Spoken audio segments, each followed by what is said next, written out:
to the Girly Girl Bookworm. So today I have my April TBR for you. I'm pretty impressed with myself for March. We know that January's TBR did not happen. February's got like half done.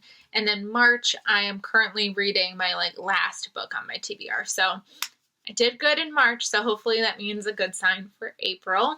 So as you may know if you've been following me for a while, but if you have not been following me for a while, I kind of make my TBRs as possibilities. So I really only choose 5, even though I know I read more than 5 books a month, just to give myself a direction of where I might want to read.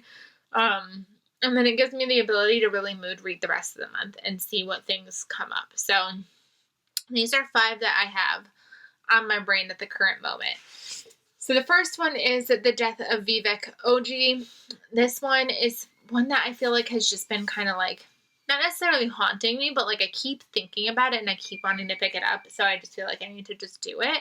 The audiobook for this book just came through my holds list for the library. So I'm going to be listening to this one. This one is about a woman, and she lives in Nigeria, and she opens her door, and her son's dead body is there. And it's kind of their struggle of figuring out what happened and grief, and it just sounds really interesting. And like I said, it just is one of those books that has been kind of haunting me to pick up. And this author has another book that's coming out this year, so I'm wanting to read that one. So in order to read that one, I feel like I need to read this one first. So hopefully I will definitely be getting to this one. And it's really short. I think the audiobook's only 7 hours or something like that, and I listen at 2.5 speed, so I should be able to get through this one really quickly. Then my other goal would be to read A More Perfect Union by Tammy Huff. Now this book is a book, so this is one of the 12 that I have to read for this year, but it's one that I definitely want to read. And it's one that I feel like I just, not that I wouldn't prioritize it, but historical fiction is not always something that I immediately gravitate towards.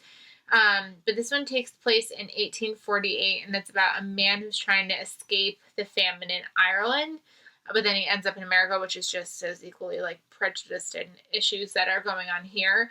And I guess he changes his name and then goes to Virginia. And then I think he ends up meeting someone who is enslaved in a plantation. And I don't know if it's I think he is able to get her freedom. And I think it's kind of their relationship per se. So I'm interested to see what it's like. I've heard amazing things about it, so I'm hoping that I could really enjoy this one. I plan on doing a buddy read with Janelle from What She Sees over on Instagram. She just recently hauled this book, and I was like, hey, we haven't done a buddy read in a while. Want to buddy read that one? So we decided that we're going to read it in April. And our plan is to read Hello Transcriber by Hannah Morrissey. This is a book that I had been seeing everywhere on Instagram so badly that I was going to buy it no matter what it was about for some reason, to the point where I don't even know what it's about. It says a suspenseful mystery debut featuring a female police transcriber who goes above and beyond to solve a harrowing case. So I'm assuming that this is a person who just kind of answers the phone, and I think she ends up getting more involved than she planned to. I have absolutely no idea. No idea. I'm not going to pretend to have an idea. I don't have any idea. But it's a thriller, and I've been really craving thrillers lately, so hopefully that's a good one. And then another book that I feel has just been haunting me, it's been on my brain, I was I'll read it in February, I'll read it in March, and it just hasn't happened yet. That is Love and Other Disasters by Anita Kelly. I was really hoping that this would come as an audiobook or an ebook through my library, but I haven't been able to, I don't think they have it yet. But it sounds like it's totally up my alley. 2 people, and I just, love story and cooking. Doesn't get better than that, in my opinion. And then the last book that I plan on getting to in my 5 possibilities is Such a Quiet Place by Megan Miranda. This is another book that actually was recommended to me for my read 12 books for Instagram challenge, which I would have read this anyways because it's Megan Miranda and I've read everything she's written besides I think one of her YA novels.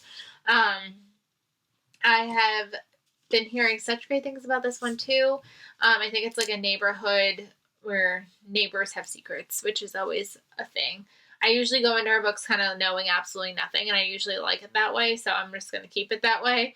I do have her newest book through Netgalley, and again, it's like one of those cases of I know I need to read this before I read her newest release, because that's just, I'm just wired that way, where I need to read their previous book before I read their new release. So hopefully I will get to this one. So those are the 5 possibilities for this month. Hopefully I can get to them all. What do you think? Have you read